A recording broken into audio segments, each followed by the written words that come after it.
You see, I come from India, and what has happened is corporations have divided the world of 7 billion people into two groups. There are 2 billion who are rich enough to buy the products that we produce in the US. And the 5 billion poor, we have left them to charity to take care of, government to take care of. That's an outmoded thinking. We have to bring the 5 billion poor into the consumer base. And if we want to do that, the only way we can do it is through innovation, because they cannot consume the products that the 2 billion rich are consuming. And that's really what got me interested, especially coming from a poor country like India. Innovation to me is creating something new to the world. A good example is Tata Motors, one of the Indian companies, launched Tata Nano, the $2,000 car. That is innovation, because what it has done is it has given access to automobiles to people who are non-consumers of automobiles today, namely the two-wheeler population. And the two-wheelers in India are priced at $1,500. If you make an automobile for $2,000, you can migrate the two-wheeler population into four-wheeler population. Therefore, to me, innovation is really about how do you convert non-consumers into consumers. It is so difficult because most companies don't get very many opportunities to engage in breakthrough innovation. Therefore, there is no wealth of information that they can draw from to get it right. Even a company like Apple, I work for Apple, and they say they haven't figured out how to be innovative, and people think of them as a very innovative company. So innovation is really a mystery even for the very best companies. And I can't think of one company which I would call it perfect when it comes to innovation. See, organizations are designed for efficiency, because the only way you can make money is if you can make every task repeatable and every task predictable. That is what businesses are designed to do. That's how you scale up and make money. Innovation is the opposite. It is non-routine and unpredictable. That is why innovation cannot happen inside an organization built for efficiency. I think it is a misguided notion, because culture of innovation somehow implies that everyone in the organization should be focused on innovation. In fact, most people in the organization should be focused on efficiency. That is how you make money. And if you're an established company, you make money in the performance engine by being efficient. Therefore, innovation is the responsibility of the few, not the majority. While skunk work gets one part of the equation right, which is you're asking a small group of people to focus on innovation, that part it gets right.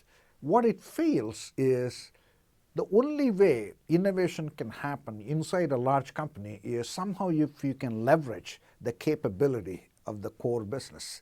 Otherwise, there is no reason why a large company should be engaged in that innovation. Then you are no different from a Silicon Valley startup. Therefore, if you keep it as a skunk work away from the core, essentially you're not benefiting from the core competence of your current business. As I said before, the core business is not built for innovation. It is built for efficiency.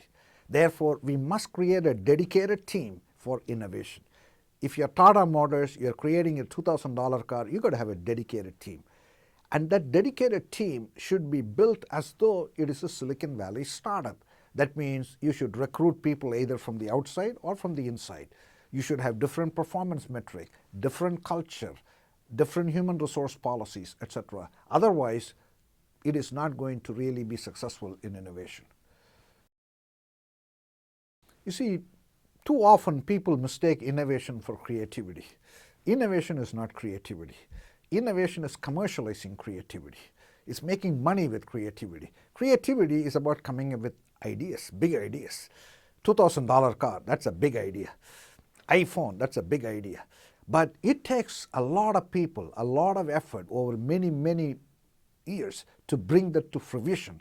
Therefore, it is really a management challenge, not just a creative challenge. You see, General Electric is embarked on what I call remaking the company in coming up with breakthrough innovations in a company which is known for efficiency.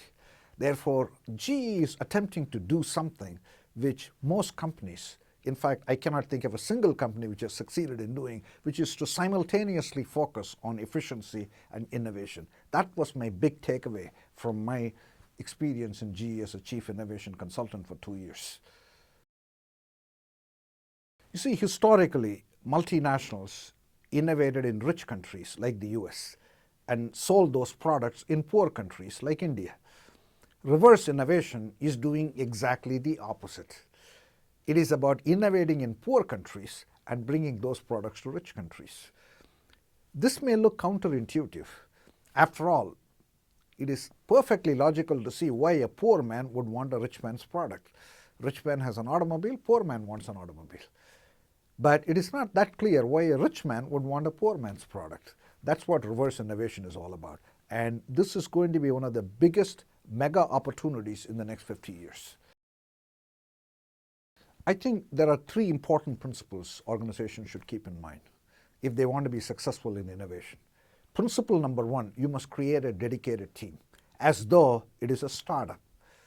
Principle number 2, that dedicated team, while it is separate, it should not be isolated. It should be linked to the core business.